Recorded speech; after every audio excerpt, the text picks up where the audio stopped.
My sister mocked me for not being able to find a good guy. At her engagement party, I showed everyone a video of her fiancé flirting with me at a party just a week earlier. The engagement was called off right there. I have always been the disappointment in my family compared to my sister Jenna. Not because I'm a mess or anything. I have my life together, own my apartment, and actually make decent money. But according to my family, especially Jenna, I'm wasting my potential because I'm still single. The last 2 years have been absolute hell. Every family gathering, every Sunday dinner, every holiday, Jenna finds a way to bring up my dating life. Still no boyfriend, sis? Maybe if you weren't so picky. Men don't like women who are too independent, you know? It got worse after she started dating Tony last year. Tony became her whole personality. Tony this, Tony that. He was supposedly this amazing catch. Good family, stable job, wants kids, the whole package. She'd constantly compare other guys to him, especially the ones I dated. Why can't you find someone like Tony? Tony would never do that. I was so sick of hearing about perfect Tony. Last week, I was at my friend Nikki's birthday party at this bar downtown. It wasn't anything fancy, just drinks and dancing. Around midnight, I was at the bar ordering another round when this drunk guy started hitting on me. Guess who? Yep, Tony. He clearly didn't recognize me. Jenna and I look nothing alike, and he'd only met me once briefly at a family thing. My friend Leona noticed what was happening and started recording on her phone. She later told me something felt off about the way he was acting. In the video, Tony's clearly wasted, getting way too close,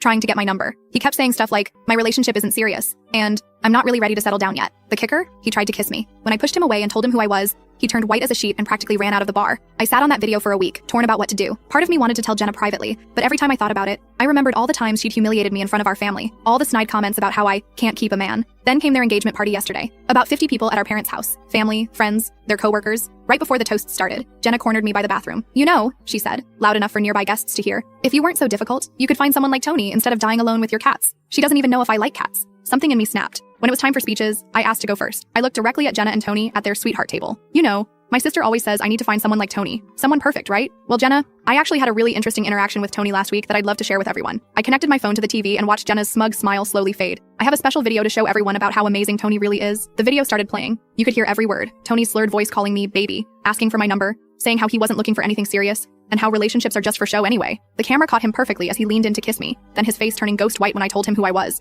The silence in the room was deafening. Then all hell broke loose. Jenna's champagne glass slipped from her hand, shattering on the floor. You're lying, she whispered, then louder. You're lying. But her eyes were glued to the TV, watching Tony's drunk attempts to kiss her own sister. Tony jumped up, knocking over his chair. Baby, I was wasted. I didn't know what I was doing. He tried to reach for Jenna, but her dad stepped between them. Tony's mom started screaming in Spanish, something about mentiroso and sinvergüenza, while hitting him with her purse. His father just sat there, head in his hands, muttering, not again. She ripped off her engagement ring and threw it at Tony, nailing him right in the forehead. 6 years of my life, she sobbed. 6 years. My mom was crying, mascara running down her face. Dad was trying to keep Jenna's friends from going after Tony. Someone's grandmother was praying in the corner. Tony's sister was recording everything on her phone. It's probably on TikTok by now. Tony tried one last time. It was just a mistake. I only love you, Jenna. That's when I played the video again, this time focusing on the part where he said, my girlfriend? Nah, she's just for show. I'm not trying to settle down yet. He finally gave up and ran out, literally ran, leaving his car in the driveway. His mom chased him down the street, still swinging her purse and yelling in Spanish. Half the family thinks I'm a hero. Dad secretly texted, good job, kiddo. And my younger cousins are calling me their icon. The other half, well, mom won't speak to me, and my aunts are saying I ruined the family's reputation.